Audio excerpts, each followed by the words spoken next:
What happens when we die? It's just human nature to question. We can either hear about it or experience it with near-death experiences, like this guy, who lost his memory in a fatal accident and killed his wife. There are also a range of things we can get from spiritual to religious beliefs. Even if someone were to acquire all human knowledge, true understanding only comes through personal experience. You're in the cinema. Sorry, y'all, first day jitters. You're in the Cinema Conspiracy Corner. I'm your fellow binge watcher, Akira Neeks. I enjoy watching good television and sharing my thoughts on them. Disclaimer: these are just my thoughts, opinions, and my conspiracies. No hate, no negativity. Please bring your discernment while here. I'm just simply starting a conversation at the corner. In this video, I will break down my thoughts on this 10 out of 10 miniseries on Netflix. It's called Midnight Mass, and how it led me back to the previous case and the questions of what happens when we die. Alright, so the plot on Netflix says the arrival of a charismatic young priest brings glorious miracles, ominous mysteries, and renewed religious favor to dying town desperate to believe. I just love a good miniseries. Under 3 seasons, good plot, good directing, good stuff. Straight to the point. I love a good miniseries. But I'm going to go ahead and warn you right now, there will be spoilers ahead. If you haven't watched the show already, please go give it a watch. It's literally 1 season. Let me know your take on it. Also, I'm not going to be going over every single thing. If I miss your favorite parts, comment them down below. Each episode was named after a book in the Bible and corresponded to it in an interesting way. First episode, Genesis. Genesis 1:1. In the beginning, God created the heavens and the earth. Genesis is about how the world became to be. In the first episode, we were introduced to quite a few characters on Crockett Island, aka Cat Island, a small town where everyone knows your name and can reach by ferry. There are only a few families left on the island, with most people selling their homes and moving away. Here's Riley, who's heading back to his family home, fresh out of prison. Crockett Island is its own little small town, so they have their own doctor, judge, mayor, even a town drunk. There's a new sheriff in town who happens to be a different race and religion than the others on the island. Speaking of religion, Father Pruitt has not yet returned from his business venture, and there will be a substitute, Father Paul. Episode 2, Psalms. Psalms 23:4. Yea, though I walk through the valley of shadow of death, I will fear no evil. Darkest valleys. It seems as though dark times are happening on the island, and the town drunk is being blamed for poisoning the sheriff's dog. Cat Island, the population decreased, a bunch of not so alive meow meow washed up on the shore. And it was a lot of them. All of these things are happening, and Riley's in his AA meeting questioning, how could the God I serve let these bad things happen? It's ideal in some beliefs that you suffer here on earth and all your riches are in heaven. While I do not believe that is true, God can make your darkest times into something good later on. Episode 3, Proverbs. Proverbs 19:8. He who gets wisdom loves his own soul. He who keeps understanding will find good. For me, this book is about human nature. What is human nature? The general psychological characteristics, feelings, and behavioral traits of mankind. Humans are curious, kind, rebellious, selfish, and liars. Humans can do good, but humans sin. It is also known to follow the commandments. Have no one above God. Father Paul confessed, bless me, Lord, for I am going to sin. He is also going around doing all these miracles. Homegirl can walk again. The town is just loving Father Paul. But he's sick, passing out in church, can't hold an AA meeting without throwing up. And he literally died in front of the mayor, drop dead. For real. Then we get to see Father Pruitt on his vacation wandering into a cave in the desert, attacked by a creature that had red eyes. I'm just going to go ahead and call it a vampire demon. Despite being straight up attacked, Father Pruitt calls this creature an angel. Episode 4, Lamentation. Lamentation 5:21. Turn us back to you, O Lord. We will be restored. Renew our days as old. What I took out of lamentation was the consequences of sin and forgiveness from God for disobeying his commandments. Erin is at the doctor and her ultrasound is coming up empty, so there's no baby. Father Pruitt basically put Bev on. I cannot stand Bev. She is literally going into my bin of characters I don't want to say hate, but I did dislike her. Anyway, but he showed her that he burns in the sun. So he's a vampire. All right. And then this is where we get to the best part. Riley's When I Die speech. One of the best monologues I heard. Pause to read. It was beautiful. Well written for sure. Episode 5. Gospel. The Gospel according to Matthew, Mark, Luke, and John are the first books of the New Testament, the narratives that cover the life and death, and don't forget the resurrection of Jesus Christ. Back over in Crockett, Riley is missing. The doctor is seeing progress in her mother's dementia, which never happens with that disease. But her mother is like, I'm not going back up there to that church. That ain't my pastor. Riley returns, shows up, and gets Erin on a boat. And he just tells her where he's been all this time and how Father Pruitt is basically a vampire. He burns, he dead, come back alive, and shit. He turned Riley, so he's a vampire. And y'all know annoying as Bev. She's telling these town folks, y'all should be happy y'all receiving these miracles. Y'all should be happy. Y'all receiving these miracles, right? And Bev just believed Father Pruitt and his vampire blessings are just a work of the Lord. Now we're going to get into episode 6, Acts. Acts of the Apostles, spreading the word of Jesus Christ. It's already a few folks on the island questioning stuff, thinking something weird is going on. Stuff's been happening, one thing after another.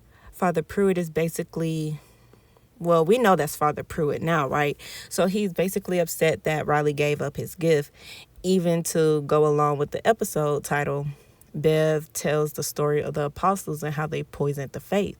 Moving along to Easter service, the angel demon vampire makes an appearance, mocking their religion, trying to fit in a robe.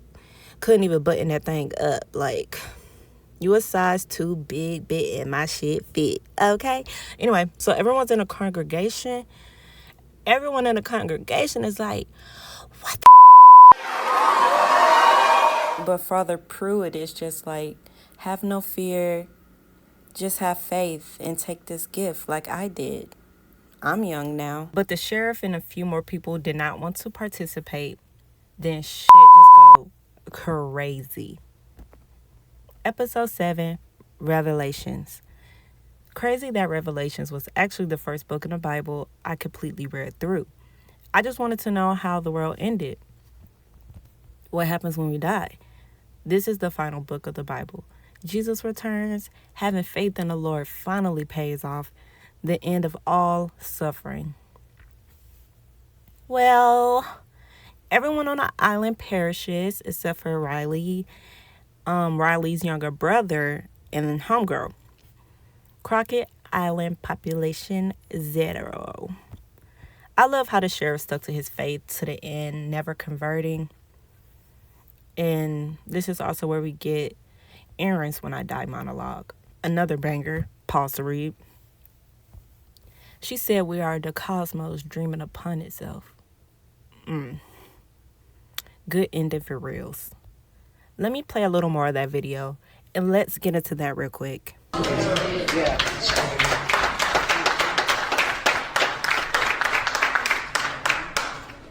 Like I told you, I was pissed at God for all of these people that God took from me. All these people He took from me, to my cousin, to my auntie, to my... Right? So I get to this end.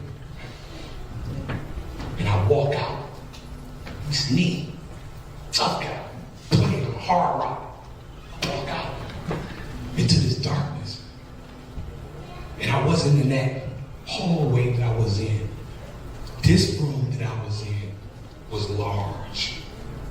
You ever walk into a concert center and you feel the vastness? You feel the vastness of that area, how big and large it is, and then you feel you at the same time. I felt me and the vastness of this room, and I shuddered and I backed up. It's dark, I don't know where it's coming from. Where am I at? Where am I? I stood there and I looked into this darkness, into this abyss, into this forever night. Right? This is when it gets sweet. This is when it gets sweet. It gets sweet right here. It's the sweet part. One aura appeared before me. Then another aura appeared before me. Then they all appeared before me. They were everywhere.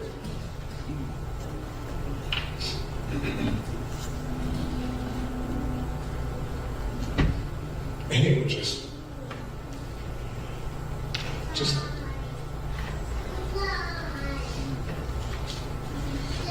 I was tripping because I can't see, but I can see. I couldn't see the auras, but I could see them. Right? I stared and I looked into the auras, and they looked into me. I knew all of these auras personally. I knew all of them. They were everywhere. I knew all of them personally. And personally, they knew me. And as I looked into them and they looked into me, we looked into each other.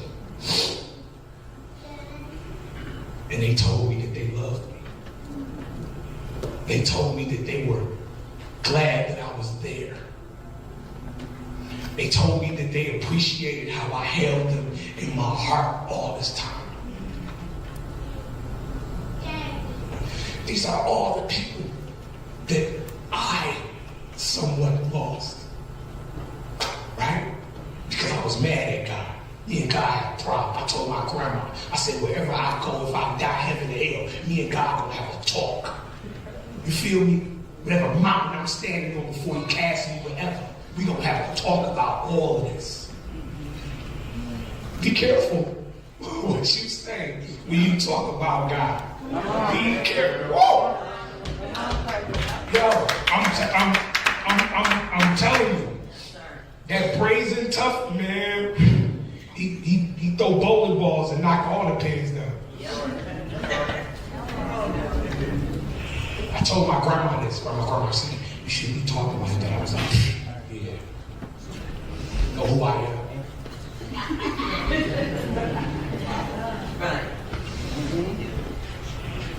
I was mad at God because he took all these people, auras. I can't call who aura is who. I don't know who is who. But I heard all of them talk to me. Singular and all together. I am Legion. But in the other way, positive. We are all together with God. And before I left there, the fact that I was pissed at God is something brazen, right? And the fact that he showed me all the people that I lost, and they are with me and they are in the glory. But then on another thing, God said, well, guess what? I'm going to sugar tea you from the clique and I'm going to sprinkle you, man. I'm going to sprinkle you with a little bit of this energy that we swimming in. All right. And see if you mad at me when you wake up.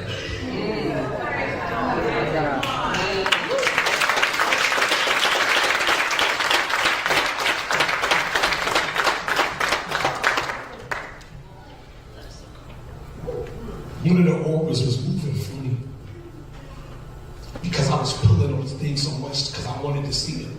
I wanted to really see them. They started to get mad at me. They started to change colors, but I couldn't see them and see the colors that they was changing, but they was changing. And you could feel the room when people don't like you getting mad at you. Right? So I stopped pulling the thing and So he's in a church giving his testimony of what he saw during his near-death experience. I think he had like a motorcycle crash. He was in an accident.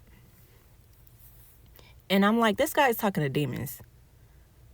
He was talking about how he held hate in his heart, and those creatures sensed it and was thanking him for holding on to that. And also, I'm just like, why would God be mad to reveal himself to you? Look at his eyes. They're empty, crazy looking. And the people in the church are just nodding along. And it's just crazy. Who was that guy talking to while in that plane of existence? And don't forget, he also said he makes stuff up in his mind. So when it comes to near-death experiences, we can only hear what people go through. We can hear about that, and every time is different. So until you experience it, you don't know, right? But anyway, after this testimony, he goes along and kills his wife. So this guy, just like Father Pruitt, seeing whatever they saw, comes back and spread it into the church.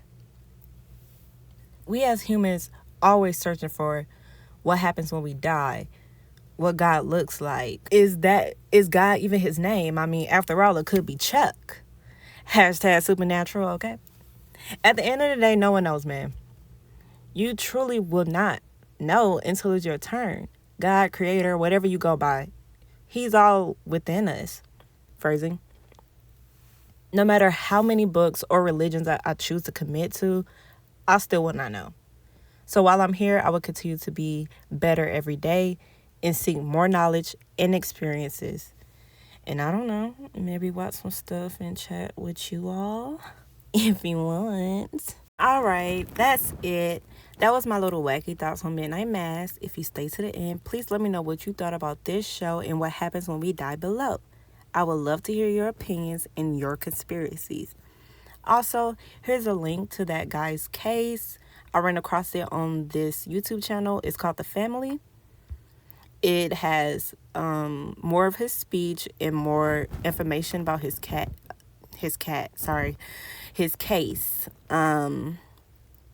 But other than that, I just want to thank you for tuning into Cinema Conspiracy Corner. I'm Akira Neats. Chat laters.